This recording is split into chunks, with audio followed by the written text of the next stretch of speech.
So in this video we're going to look at articulating. In the last one we set up the model and the bite registration block on the models to get it prepped for articulating, and in this video we're just going to go through the basics of articulating. As I mentioned before, there's many different ways of articulating, there's lots of different artics, and I'm just going to do it a really basic way. Which will work for most situations, but if you want to do this properly, the best way to do it is with Gothic arch tracing and a facebow. I find that's the most successful way, but it does take a lot longer. So what I tend to do is, if I run into a problem and a denture is not functioning properly in terms of the bite, that's when I'll then use the facebow, remake the denture. I don't usually have to do that because I've used the facebow quite a lot. I kind of know what to expect anyway, so I'd suggest anybody that's setting out and making dentures for the first time, or have been doing it a long time and are not getting great results, then definitely use a facebow. I will do a video on that because it's a very good method, especially when you combine it with the Gothic arch tracing. It's just a really good way of registering the bite properly, and then when you transfer that to the Arctic, you know that it's gonna be really accurate. So in this video I'm just going to do it by eye, and I'm going to show you how I do it on the Stratus articulator. So as you can see on this articulator, so I've just put a rubber band. This represents the occlusal surface. So on this Arctic you've got the little notches on what would be the ramus there, and it goes to the centre line there. So what we do when we articulate, you're lining up the centrals on the central pin. Let me get a better angle, there we go, on the central pin, and then we're looking at getting that occlusal surface level to where the band is. This patient's got quite a small mouth, so what I would probably do, I wouldn't line it right up on the pin, but I would set it back a little bit like that, because it's the distance between the TMJ which is going to make the difference here, whether it functions properly. It's not going to be this far forward away from the TMJ, so, and it's not going to be right back here either, so somewhere in the middle of that top base plate. But when you do line it up, you usually find that this bottom one is way out of kilter, and it's usually the top one that you want to go to, and you'll see that when you do facebows, that's usually the case as well. Whereas if you don't use a facebow, most people will set it down here, something like this, so that it's equal between the top and the bottom, but it's not. It tends to be a lot closer. You'll get a little tiny model at the top on the Arctic, and then a huge big block of plaster at the bottom. Right, so I'm going to mix up some plaster. You're just using soft plaster to articulate, because it sets quicker than a hard plaster, but it's not a snap set, so you've got kind of more working time as it starts to go off. What we do is we just sprinkle it in, or allowing the powder to just soak up the water, and we don't want to mix it too thick either. We don't really need to worry about it having bubbles in or things like that we would if we was casting models. And I like to give it a really good stir. It just, if you stir it a lot, it kind of makes it set a little bit quicker. I like it nice and creamy like that. Now if you try and articulate with it this runny, it's going to make a right mess. However, we will let the plaster start setting, and as it starts setting, it starts thickening up. So with this sort of thing, it's all about timing. So first of all, I'm going to take this band off, because you can pop it back on there to eyeball it if you need to, but I kind of know where I'm setting it. Now these base plates are magnetised, so you get these little discs that go on there. I couldn't find any, so I just chopped some spoons up, as you do. Anything metal on there that's magnetised, coins or something, or buy the little discs that go on there. A couple of ways you can do it. You can start with the bottom one first and then do the top one move the top one over or do it the opposite way. I always find, I've always done it this way round where I'm doing the lower first, because I just find it easier to build it up and get the occlusion right. But while it's still runny, I like to put a little bit on there without it sticking to the magnet. I did that on purpose just to show you. Right, so then we just put some, oh for goodness sake,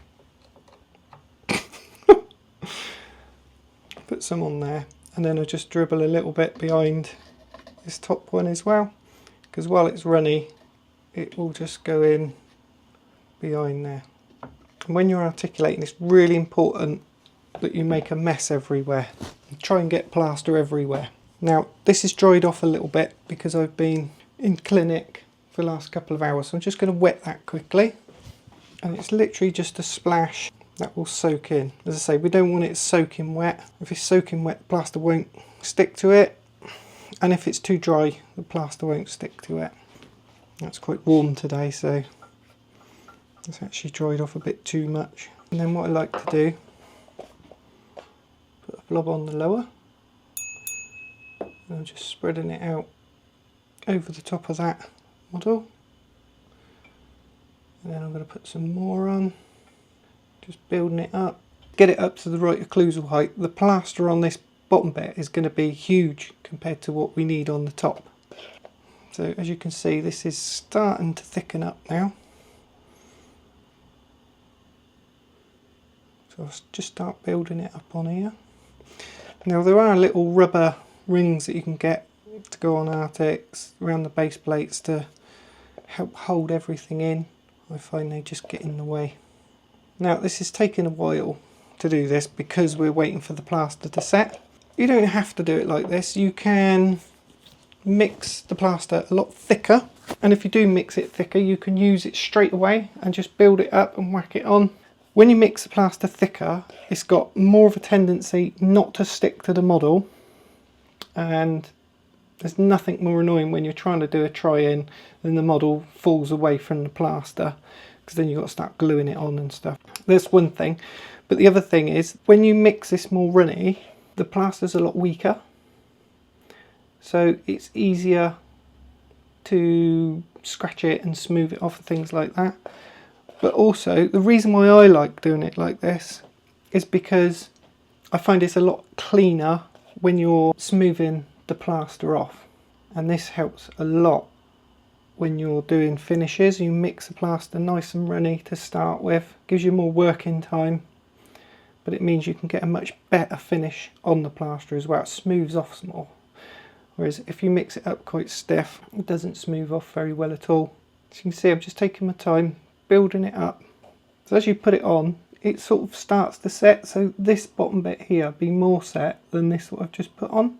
And I'm trying to get this blob nice and high, and then building it up nice and high on there as well. It will make more of a mess, because as I turn it over and put it on, it's all going to come off and go everywhere, but that's okay, because you can just tidy it up.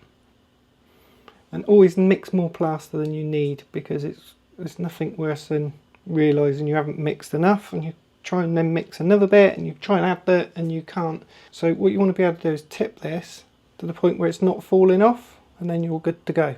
So now look, we can put it on there, and then I get down eye level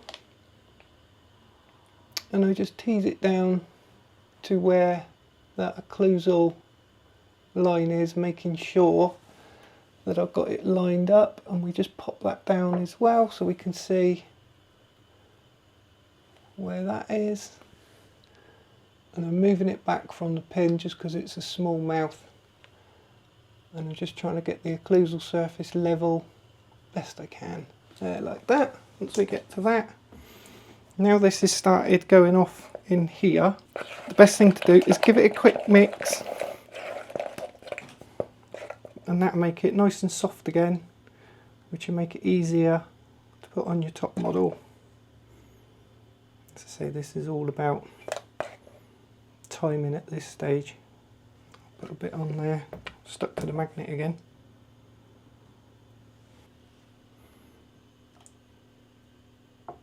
Turn it over like that, so it just sort of like squishes out a bit. And now what I'll do is just get rid of this excess plaster. You might want to keep a bit of the plaster set aside just in case you need it for touching up any bits that you've missed. Again, I don't like to rinse the bowl out at this stage. I know a lot of people do, but then you're rinsing plaster down the sink, which is going to just make your sink block up quicker. So I like to let it set in the bowl and then clean the bowl later, crumbling the plaster out essentially and putting it straight into the gypsum bin. Just while I'm doing this, just so you know, I'm recording here because it's a better place for me to set my cameras up. I don't normally record here, and this isn't a great setup with the plaster just down here as well, because you're going to get just a drop of water in there is going to create bits and lumps and things like that. But now this is started to set, we got to work quickly in smoothing it all off. Now if it gets to this setting stage and you've mixed the plaster up really thick, it becomes really difficult to adjust it, and it'll start breaking and chipping off, and it gets really messy. I was doing it at this stage, it's a lot easier. All that's important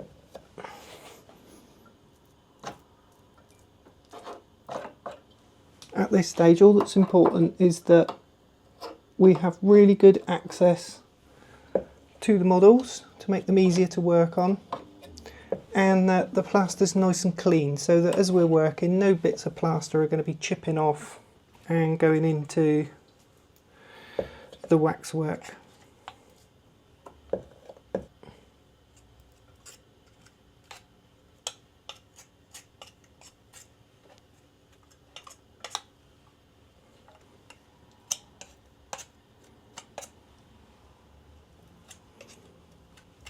What you're also trying to do is not get it all over the models as well. It's okay getting it on the sides of the model here, but you don't want to get it all over the teeth and the wax if you can help it. And now, once that's looking tidy, it's starting to go off quite a bit now.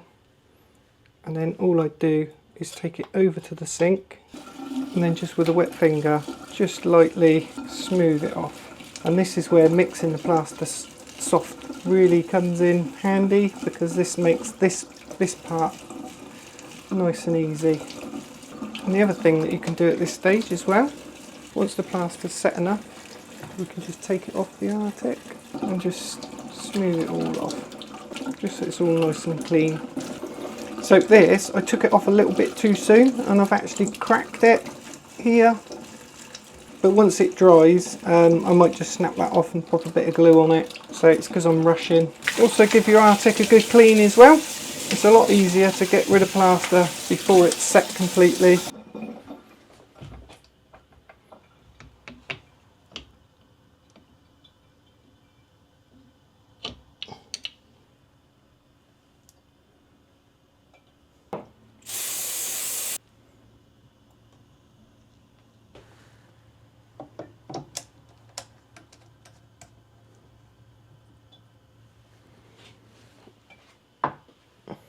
And there we go. And then we're ready to set the teeth. Now it does look to me like this is slightly open, the bite. I would probably close it down by a few mil. That looks better. And then I'll set the teeth there, because that will give us our freeway space. There we go guys, that's how I articulate. As I say, lots of different ways of doing it, different types of artics, etc. But that's the basic way of doing it, or the way I like to do it. I did have that issue there where I tried taking it off a little bit too soon, bit heavy-handed, cracked the plaster, but it's an easy fix. A little bit of CA glue with some spray, that'll set nice and quickly, won't be a problem. In the next video, I'll be showing you how I do a full lower wax try-in, setting up all the teeth to be in occlusion nicely with those top teeth. Okay, hope you enjoyed that guys, hope you got something from it, and we'll see you in the next one.